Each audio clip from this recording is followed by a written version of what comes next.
এইভাবে একবার chicken patties তৈরি করে খেলে বারবার মন চাইবে এইভাবে চিকেন প্যাটিস তৈরি করে খাওয়ার। অসংখ্য লেয়ার যুক্ত, ভেতরটা পুড়ে ভরা, খেতে ভীষণ মজা, একদম মুচমুচে। দেখুন কতটা লোভনীয় হয়েছে দেখতে।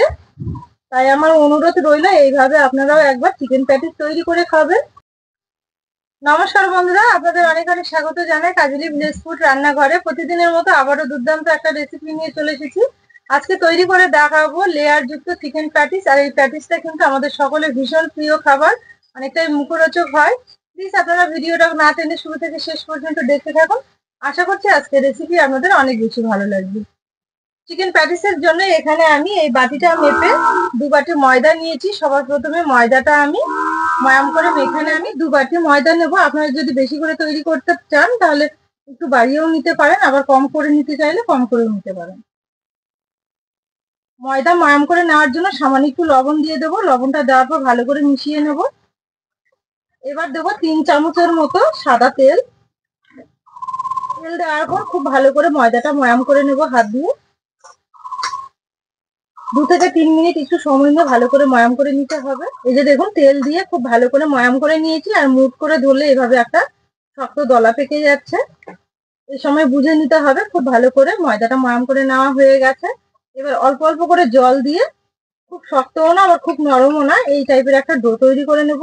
জলটা কিন্তু এখানে একবারে দেওয়া যাবে না, নইলে বেশি হতে পারে। বারে বারে দিয়ে ডোটা তৈরি করে নিতে হবে। এই যে দেখুন এখানে অল্প অল্প করে জল দিয়ে, খুব নরমও না আবার খুব শক্তও না, মাঝামাঝি টাইপের একটা ডো মেখে নিয়েছি। এবার থালাতে রেস্টে রেখে দেবো। আর ওইদিকে চিকেনের পুরটা রেডি করে নেব। এবার এখানে আমি 200 গ্রাম চিকেন নিয়েছি। এবার চিকেনটা ছোট ছোট করে কেটে কিমা বানিয়ে নেব। এইভাবে একটু ছোট করে কেটে নিতে হবে। এই যে দেখুন এইভাবে কেটে নিয়েছি, সবগুলো এইভাবে কেটে নেব। এখানে চিকেনটা ছোট ছোট করে কিমা বানিয়ে ধুয়ে তুলে নিয়েছি। আর রান্নার জন্য সম্পূর্ণ মশলাগুলো কিন্তু করে নিয়েছি। এবার উনুন জেলে রান্না শুরু করে দেবো। এবার কিমা করে রাখা চিকেনটা একটু মেখে নেব, একটা বড় বাটিতে ঢেলে নেব। এবার চিকেনের মধ্যে একে একে মশলাগুলো দিয়ে দেব। 1 চামচ দেব ধনে গুঁড়ো, 1/2 চামচ দেব জিরে গুঁড়ো, আর ছোট চামচের 1 চামচ দেব শুকনো লঙ্কার গুঁড়ো। এখানে আমি ঝাল লঙ্কার গুঁড়ো নিয়েছি। আর দেবো 1 চামচ আদা রসুন বাটা, দেবো স্বাদ মতো লবণ, আর দেবো পরিমাণ মতো হলুদ গুঁড়ো, আর দেবো একটু গরম মশলার গুঁড়ো। মেখে নেওয়ার জন্য দেবো সামান্য একটু সর্ষের তেল। এবার সম্পূর্ণ মশলাগুলোর সঙ্গে চিকেনটা খুব ভালো করে মেখে নেব। এখানে আমি 1 মিনিট মতো চিকেনটা খুব ভালো করে মেখে নিয়েছি। এবার থালাতে ঢেকে রেস্টে রেখে দেবো কিছুক্ষণের জন্য। নুন জেলে কড়াই বসিয়ে দিয়েছি, কড়াইয়ে দেবো সর্ষের তেল। এবার তেলের মধ্যে দেবো 2টো পেঁয়াজ কুচি। পেঁয়াজগুলো আমি এইভাবে কেটে নিয়েছি একটু ছোট ছোট করে। আর দেবো কয়েকটা চেরা কাঁচা লঙ্কা। লঙ্কাগুলো আমি ছোট করে কুচি করে নিয়েছি। এবার একটু নেড়ে চেড়ে নেবো তেলের সঙ্গে। লঙ্কা কুচি আমি এখানে 4 থেকে 5টা দিয়েছি। আপনারা যদি ঝাল বেশি খেতে পছন্দ করেন তাহলে আরেকটু বাড়িয়ে দিতে পারেন। যেহেতু আমি শুকনো লঙ্কার গুঁড়ো দিয়েছি, ঝাল লঙ্কার গুঁড়ো চিকেন মেখে রাখার সময়, তার জন্যই কিন্তু কাঁচা লঙ্কাটা কম করে দিলাম। দেখুন তেলের সঙ্গে পেঁয়াজ আর কাঁচা লঙ্কাগুলো আমি একটু ব্রাউন কালার করে ভেজে নিয়েছি। এবার এর মধ্যে দেবো ছোট সাইজের একটা টমেটো কুচি করে নিয়েছি। টমেটোটাও কিন্তু খুব ছোট ছোট করে কেটে নিয়েছি। এবার দিয়ে দেবো। টমেটো দেওয়ার পরে একটু নেড়ে চেড়ে নরম করে নেব। যে দেখুন টমেটো গুলো গলে গেছে। এবার আগে থেকে মেখে রাখা চিকেনটা দিয়ে দেবো। এবার সবকিছু একসঙ্গে খুব ভালো করে নেড়ে চেড়ে নেবো। এবার আমি চিকেনটা 2 থেকে 3 মিনিট একটু নেড়ে চেড়ে ভালো করে কষিয়ে নেব।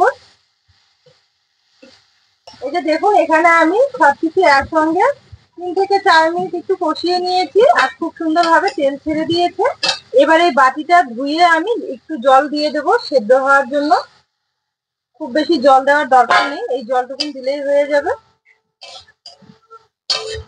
এবার একটু থালাতে ঢেকে সেদ্ধ হতে দেবো। ঢাকাটা তুলে একটু নেড়ে চেড়ে নেবো।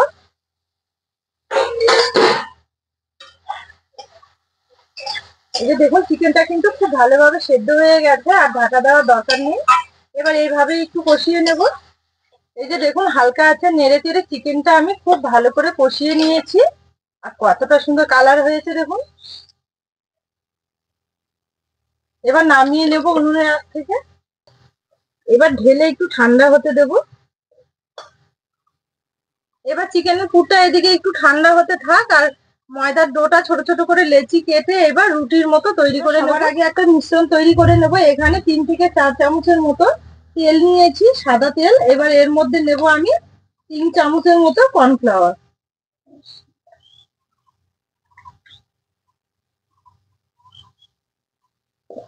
কর্নফ্লাওয়ারটা তেলের সঙ্গে খুব ভালো করে মিশিয়ে নেব এইভাবে। এই যে দেখুন, এখানে আমি খুব ভালো করে কর্নফ্লাওয়ার আর তেল একসঙ্গে মিশ্রণটা তৈরি করে নিয়েছি। হাতের কাছে যদি কর্নফ্লাওয়ার না থাকে তাহলে ময়দা দিয়েও আপনারা এইভাবে তৈরি করে নিতে পারবেন, তবে চেষ্টা করবেন কর্নফ্লাওয়ার নেওয়ার। ডোটা থেকে ঢাকা তুলে নেব। এই যে দেখুন, রেস্টে রাখার পর কিন্তু অনেকটা সফট হয়ে গেছে। এবার আবার একটু ভালো করে মেখে নেব এইভাবে। খুব সুন্দরভাবে মেখে নিয়েছি। এবার এখান থেকে ছোট ছোট করে লেচি কেটে নেব।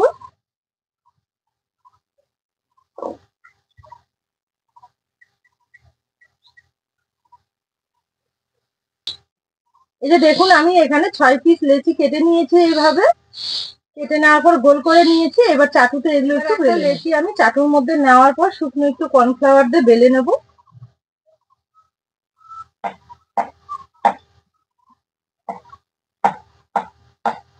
কর্নফ্লাওয়ার না থাকলে ময়দা দিয়েও বেলে নিতে পারবে। এগুলো কিন্তু একটু পাতলা করে বেলে নিতে হবে। এই যে দেখুন, আমি কতটা পাতলা করে নিয়েছি।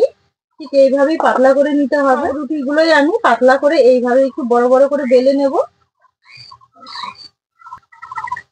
সব রুটিগুলোই আমি একইভাবে এখানে বেলে নিয়েছি, আর একটা চাটুতে রয়েছে। এই যে দেখুন, এটাও আমি একইভাবে পাতলা করে বেলে নিয়েছি। এবার এর মধ্যে আমি আগে থেকে যে কর্নফ্লাওয়ারের মিশ্রণটা তৈরি করে রেখেছিলাম, এটা আবার একটু চামচ দিয়ে এইভাবে নেড়ে চেড়ে এইভাবে দিয়ে দেব। একদম ধার পর্যন্ত খুব ভালো করে দিতে হবে। হাত দিয়ে এইভাবে একটু সমান করে দেব। পুরো রুটিতেই কিন্তু এই মিশ্রণটা লাগিয়ে নিতে হবে ভালো করে। এই যে দেখুন, এইভাবে লাগিয়ে নিয়েছি। এবার এর মধ্যে একটু শুকনো কর্নফ্লাওয়ার এইভাবে ছিটিয়ে দেব। লেয়ার যুক্ত খাবার তৈরি করতে গেলে এইভাবে কিন্তু তৈরি করতে হবে। আবারও একটা রুটি আমি এর মধ্যে দিয়ে দেব।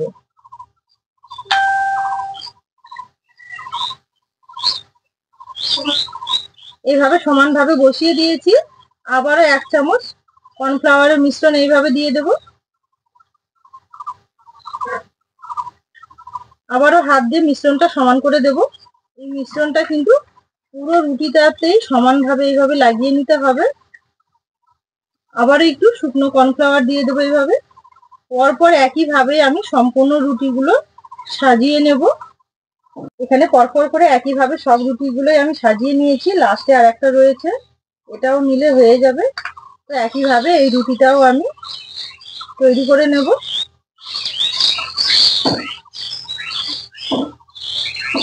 এভাবে করে নিলে কি হবে, লেয়ার গুলো দেখবেন খুব সুন্দর হবে আর মুচমুচে হবে অনেকটাই। দেখতেও সুন্দর লাগবে, খেতেও কিন্তু ভারী লাগে খেতে। বিশেষ করে বাড়ির বাচ্চারা তো খুবই পছন্দ করে এইভাবে যদি প্যাটিস তৈরি করে দেওয়া যায়। এবার সবগুলো আমি রুটিগুলো এইভাবে সাজিয়ে নিয়েছি। এবার এক ধার থেকে ধরে খুব সুন্দরভাবে টাইট করে রোল করে নেব। এইভাবে রোলটা করে নিতে হবে। শেষ প্রান্তে একটু জল লাগিয়ে নেব, তাহলে খুলে যাবে না। রোলটা কিন্তু একটু টাইট করে করে নিতে হবে। একটু পরে আবার একটু কর্নফ্লাওয়ার দিয়েছি। জল লাগিয়ে নেওয়ার পর এই ধারটাতে একটু কর্নফ্লাওয়ার দিয়ে এইভাবে আবার ঘুরিয়ে নিয়েছি। এবারে শেষ প্রান্তে অগোছালো অংশগুলো একটু কেটে নেব। এটা কেটে বাদ দিয়ে দিতে হবে। সুন্দরভাবে ছোট ছোট করে রোল করে কেটে নেব। খুব ছোটও না বা খুব বড়ও না, এইভাবে কেটে নিতে হবে। এই যে দেখুন, এইভাবে রোল করে কেটে নিয়েছি। আর কত সুন্দর একটা লেয়ার চলে এসেছে। দেখুন কতগুলো লেয়ার, অসংখ্য লেয়ার। এবার এগুলো আমি একটা থালার মধ্যে তুলে নেব সবগুলো। এবার একটা লেচি নিয়ে নেব। নেওয়ার পর এইভাবে একটু হাতের তালুতে ভাঁজ করে দেওয়ার পর একটু শুকনো কর্নফ্লাওয়ার দিয়ে আবারও বেলে নেব। হালকা হাতে চাপ দিয়ে একটু গোল করে বেলে নিতে হবে। এই যে দেখুন, একটু গোল টাইপের বেলে নিয়েছি। এবার একটু লম্বা করে বেলে নেব। এইভাবে হাতে চাপ দিয়ে একটু লম্বা করে বেলে নিতে হবে। আর আপনারা দেখতেই পাচ্ছেন কত সুন্দর লেয়ার গুলো এসেছে। দেখুন, বেলে নেওয়ার পরও এইভাবেই কিন্তু বেলে নিতে হবে। এই যে দেখুন এইভাবে একটু লম্বা করে বেলে নিয়েছি। এবার চাকু নিয়েছি, চাকু দিয়ে এইভাবে সাইড গুলো একটু চৌকো মতো করে কেটে নেব। চারিদিকে একইভাবে কেটে নিতে হবে। এই যে দেখুন এখানে আমি খুব সুন্দরভাবে চৌকো করে কেটে নিয়েছি। এবার এখান থেকে চিকেনের পুরটা আমি দিয়ে দেব মাছ বরাবর। একটু লম্বা করে দিতে হবে।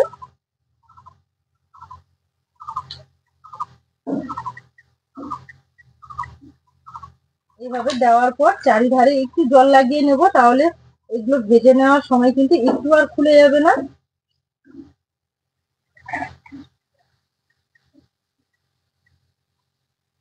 দেখুন খুব সুন্দরভাবে জল লাগিয়ে নিয়েছি। এবার এই পাশ থেকে ধরে এইভাবে ভাঁজ করে দেবো। ঘরগুলো একটু এইভাবে চেপে চেপে দেবো।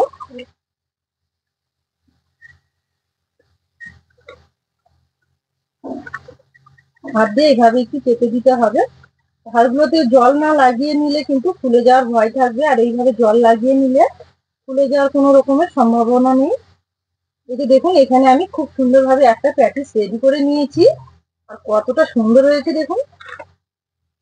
এই যে দেখুন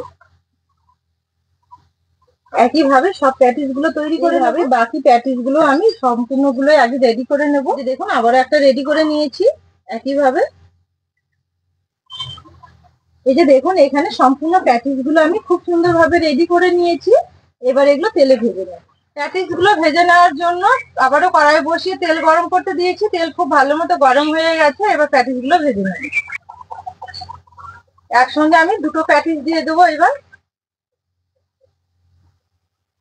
দেখুন এখানে আমি একসঙ্গে দুটো প্যাটিস দিয়েছি। এবার তেলগুলো এইভাবে ওপর দিয়ে একটু ফেলিয়ে দেবো। দেখুন তেলটা এইভাবে ফেলিয়ে দেওয়ার জন্য লেয়ার গুলো কত সুন্দর বোঝা যাচ্ছে দেখুন। এবার উল্টে দেবো, একটু সাবধানে এইভাবে উল্টে দিতে হবে। এই যে দেখুন কত সুন্দর লেয়ার গুলো এসেছে। হালকা আছে নেড়ে চেড়ে এইভাবে একটু ব্রাউন কালার করে ভেজে নেব, তাহলে দেখতেও সুন্দর লাগবে, খেতেও কিন্তু ভারী মজার হবে, একদম মুচমুচে হবে। এখানে প্যাটিস গুলো আমি খুব সুন্দরভাবে ভেজে নিয়েছি। এবার তেল থেকে তুলে নেব। যে দেখুন কত সুন্দর হয়েছে লেয়ার গুলো।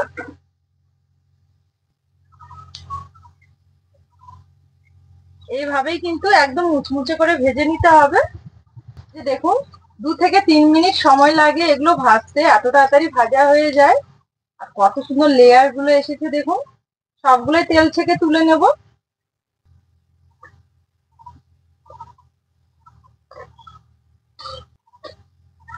এই যে দেখুন প্যাটিস গুলো কতটা দেখতে লোভনীয় হয়েছে। একদম লেয়ার যুক্ত অসংখ্য কিন্তু লেয়ার রয়েছে। একদম মুচমুচে করে ভেজে নিয়েছি। তাহলে বন্ধুরা দেখেন আজকে আমি কিভাবে প্যাটিস গুলো তৈরি করে নিলাম। আর এই প্যাটিস গুলো তৈরি করতে কিন্তু খুব একটা বেশি সময় লাগে না, খুব তাড়াতাড়ি তৈরি করে নেওয়া যায়। আর খেতেও ভীষণ ভালো লাগে। বাড়ির ছোট থেকে বয়স্করা সবাই খেতে খুব পছন্দ করে, মানে যারা চিকেন খেতে পছন্দ করে এইভাবে একবার প্যাটিস তৈরি করে দেবেন, তারা কিন্তু খুবই মজা করে বা আনন্দ করে খাবে। এতটাই খেতে ভালো লাগে। আমার এই রেসিপি গুলো যদি আপনাদের ভালো লেগে থাকে তাহলে অবশ্যই কাজলি ভিলেজ ফুড চ্যানেলটি একবার সাবস্ক্রাইব, লাইক, কমেন্ট, শেয়ার করে পাশে থাকবেন। আর পাশে থাকা বেল আইকনটি ক্লিক করবেন সবার আগে নোটিফিকেশন গুলো পাওয়ার জন্য। ফেসবুক পেজ থেকে দেখলে পেজটা অবশ্যই একবার ফলো করবেন। আজকে রেসিপিটা এখানেই শেষ করলাম। সবাই খুব ভালো থাকবেন, সুস্থ থাকবেন। আবার দেখা হবে নতুন